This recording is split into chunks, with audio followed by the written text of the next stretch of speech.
వందే శంభుం ఉమాపతిం స్వర్గురం వందే జగత్కారణం వందే పన్నగభూషణం మృగధరం వందే పశూనాం పతిం వందే సూర్య శశాంక వన్యనయనం వందే ముకుంద ప్రియం వందే భక్తజనాశ్రయం చ వరదం వందే శివం శంకరం. హరమ పార్వతీపతయే హర హర మహాదేవం. శ్రీ బెజవాడ కనకదుర్గాదేవ్యై నమ. శ్రీ దుర్గామల్లేశ్వరాభ్యాం నమ. తాళప్రత గ్రంథ రహస్యాలు.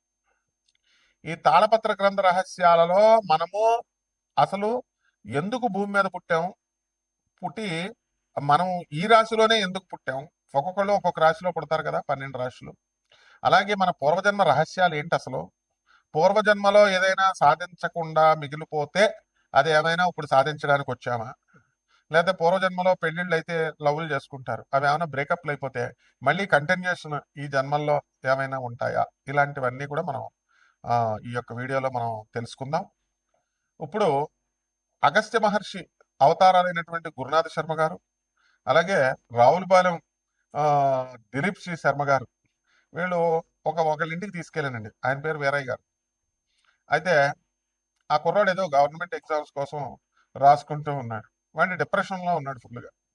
వీళ్ళు డిప్రెషన్లో ఉన్నావు నాయన, బతుకు పర్వాలేదు, బతుకు ఎలాగో అలాగో బతుకు, గవర్నమెంట్ జాబ్ రాకపోతే బతుకు అని చెప్పేసి ఏదో ధైర్యవచనాలు చెప్పారు. ధైర్యవచనాలు చెప్తే వాడు ఓకే, నాకు వస్తుందండి, నాకు జాబ్ వస్తుంది, గ్యారంటీగా వస్తుందని ఇంకా డిప్రెషన్కి వెళ్ళిపోయాడు. ఆ తర్వాత చాలా పరిణామాలు జరిగినాయి అనుకోండి. అయితే ఇవన్నీ ఏమిటి దీనివల్ల అంటే పూర్వజన్మ కనెక్షన్. ఇప్పుడు ఈ వ్యక్తులు ఇద్దరు కూడా ఆ కుర్రాడు వాళ్ళ ఇంటికి వెళ్ళడం ఏమిటి, వాళ్ళతో మాట్లాడటం ఏమిటి, ఇవి కూడా పూర్వజన్మ కనెక్షన్స్. అంటే కొంతమంది వ్యక్తుల వల్ల ప్రోత్సాహం అనేటటువంటిది లభించాలి.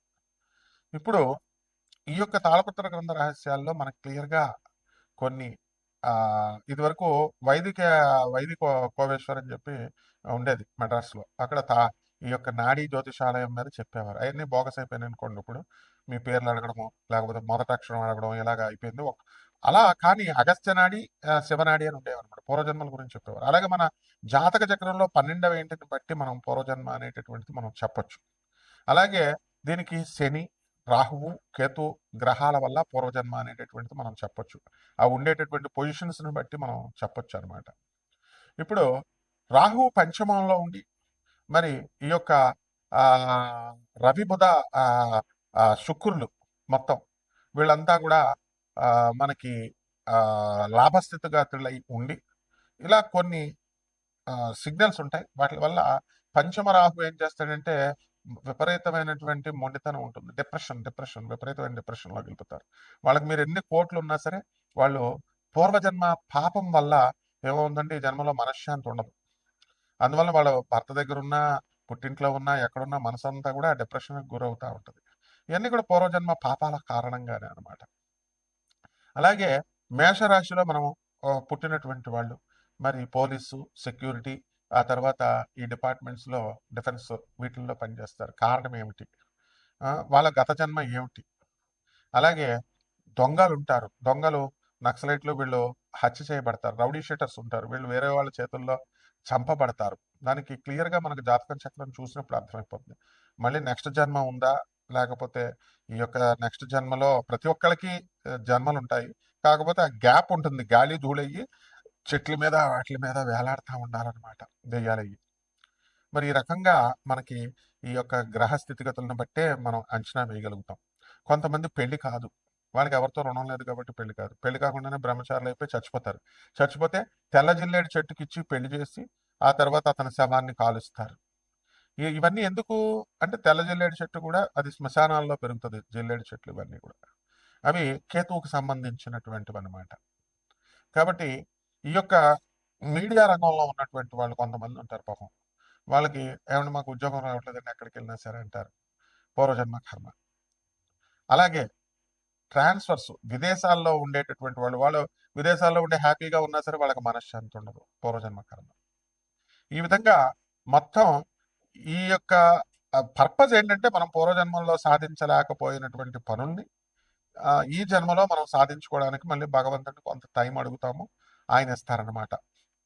అందువలన మీరు కొంతమంది చూడండి తల్లిదండ్రులకి గవర్నమెంట్ ఎంప్లాయీస్ అయి ఉంటారు. పిల్లలేమో వీళ్ళు పెద్దోళ్ళు అయిపోతారు. వీళ్ళు చూడాలని అనుకున్న ఆ పిల్లలు ఆ తల్లిదండ్రులు గవర్నమెంట్ ఎంప్లాయీస్ కావడం వల్ల వాళ్ళకి పెన్షన్ వస్తుంది, మేము రామని అంటారు. అంటే వీళ్ళ డబ్బు తినేటటువంటి యోగం వాళ్ళకి లేదు. వాళ్ళకే వస్తున్నప్పుడు ఈ పిల్లలే సరిగ్గా సెటిల్ అవ్వలేదు ఎందుకులే అని చెప్పి వాళ్ళు ఇళ్ళకి వెళ్తారు. ఇది కూడా పూర్వజన్మ దగ్గర రుణానుబంధం లేకపోతే ఇంకా అక్కడితో కట్ అయిపోతుంది అనమాట. మీనరాశి, ఈ మీనరాశి వారికి అందరికీ కూడా ఏలినాటి శని జరుగుతుంది. ఈ మీనరాశి వారికి ఏలినాటి శని జరగడం వల్ల జీడిపప్పు కర్రీ తినాలని అనిపిస్తూ ఉంటది. అండ్ ఎంతసేపు ఉడుకుతుందా అని అలా తెచ్చి వండుతున్నా సరే ఎంత తొందరగా పెడతారా, ఎంతసేపు ఉంటుందా అని ఆతృత, ప్రతి దాంట్లో కూడా ఆతృత ఉంటుంది. అలాగే కేవలం జీడిపప్పు కర్రీ పెట్టలేదని చెప్పేసి లాస్ట్ జన్మ సొసైడీలు చేసుకున్నటువంటి వాళ్ళంతా కూడా మీనరాశిలో పుడతారు. They are considered to be more selfish people అని చెప్పేసి బయట ప్రజలంతా కూడా జ్యోతిష్కులు అవనండి, మామూలు ప్రజలందరూ మీనరాశి వారి గురించి అంటారు. మీనరాశి వారికి ఏంటంటే వాళ్ళ అచీవ్మెంట్స్, వాళ్ళు సాధించలేదు అనేటటువంటి కసి, ప్రతీకారం ఎక్కువగా ఉంటుంది పూర్వజన్మల్లో. కాబట్టి ఈ యొక్క రాశి వారికి అందరికీ కూడా తాళపత్ర గ్రంథాల్లో మీ యొక్క నిక్షిప్తమై ఉంటాయి. ఎక్కువగా పందాలంటే ఇష్టం వీళ్ళకి. గుర్ర పందాలు, కోడి పందాలు, కార్ల పందాలు, లాటరీలు. లాటరీ కొనడం గురుగారు బ్లెస్ మీ, లాటరీ టికెట్ కొని గురుగారు నాకు వచ్చేలాగా బ్లెస్ మీ అని అడుగుతూ ఉంటారనమాట. కాబట్టి ఈ రాశి వారు ఎలాగైతే మీకు ఉద్యోగాలు ఏం పోవు, గత సంవత్సరంతో పోల్చుకుంటే ఈ సంవత్సరం ఉద్యోగాలు బ్రహ్మాండంగా వచ్చినాయి. మీకు మంచి జూమ్ జామ్గా ఎంజాయ్ చేస్తూ మీ జీవితం ఉంటుంది. అండ్ మీ సెల్ఫిష్నెస్ కోసం, మీ సుఖాల కోసం ఇతరులను పట్టించుకోరనే అపవాదు పాపం ఈ మీనరాశి వారికి వచ్చింది. ఇతరులందరినీ చక్కగా మేపుతారు మీనరాశి వాళ్ళు, చుట్టాలందరినీ మేపుతారు. మంచి మంచి జీడిపప్పు కర్రీలు, చికెన్లు, మటన్లు వేసి మేపుతారు. కానీ అయినప్పటికీ కూడా మీనరాశి వారికి అందరికీ కూడా అలా ఉంటుంది. అండ్ ఏం నడిచాను కాబట్టి అసలు అమ్మాయిల జోలికి వెళ్ళొద్దు. అసలు మగవాళ్ళకి ఎప్పుడు కూడా సలహాలు ఇవ్వద్దు. మీరు ఇస్తే కనుక వాళ్ళు, మీరు చెప్పేది ఒకటైతే వాళ్ళకి ఉద్యోగాలు రాకపోయినా బతకొచ్చరా బాబు అని మీరు చెప్తే వాడికి ఎలాగ అర్థం అవుతుందంటే, నువ్వు ఎన్నిసార్లు అయినా సరే నీకు ఉద్యోగం రాదు, ఇంకా ఈ గవర్నమెంట్ జాబు ఆశలు పెట్టుకున్నావు అని చెప్పి వాడు సూసైడ్ చేసేసుకుంటాడు. అలాగే ఆడవాళ్ళు కూడా మీరు మా రామ అంటే బూతుగా అర్థమైపోయి మిమ్మల్ని మీ మీద నిందలు వేసేయడానికి అవకాశాలు ఉంటాయి. అలాగే ఈ ఎలక్ట్రిక్ కరెంట్ లైన్, ఫ్యాన్లు పెట్టుకున్న వాళ్ళు చాలా జాగ్రత్త అండి. ఫ్యాన్ల కింద పడిపోయి కొంచెం కాళ్ళు దెబ్బలు తిని తల పగిలిపోవడానికి అవకాశాలు ఉంటాయి. అండ్ ఏలినట్స్ అనేది తీవ్రంగా ఉంది కాబట్టి యాక్సిడెంట్లు అవడానికి అవకాశాలు ఉన్నాయి. కాబట్టి భయపడడం కాదు, ఇక్కడ జాగ్రత్తలు చెప్తున్నాం.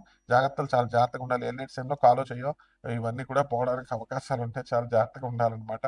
అలాగే ఏదో పెళ్ళాలు వదిలేసిన వాళ్ళగా గడ్డాలు పెంచేసుకుంటారు మొత్తం అందరూ కూడా ఈ ఎల్నెట్ శని సమయంలో. ఇది శనీశ్వరుడికి చాలా ఇష్టం అనమాట.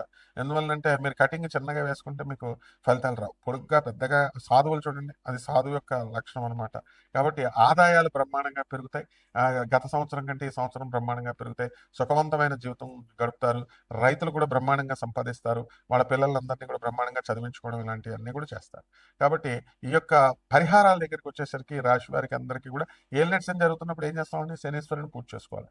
ఆంజనేయ స్వామి వారి యొక్క దండకాలు చదువుకోండి, ఆంజనేయ స్వామి అర్చన చేసుకోండి, ఆంజనేయ స్వామి పూజలు చేసుకోవడం, పేదవారికి, అనాథలకి, సాధువులకి వీళ్ళందరికీ సహాయ సహకారాలు చేసుకోవడం, ఇంతకు మించి ఏముంటుంది చెప్పండి.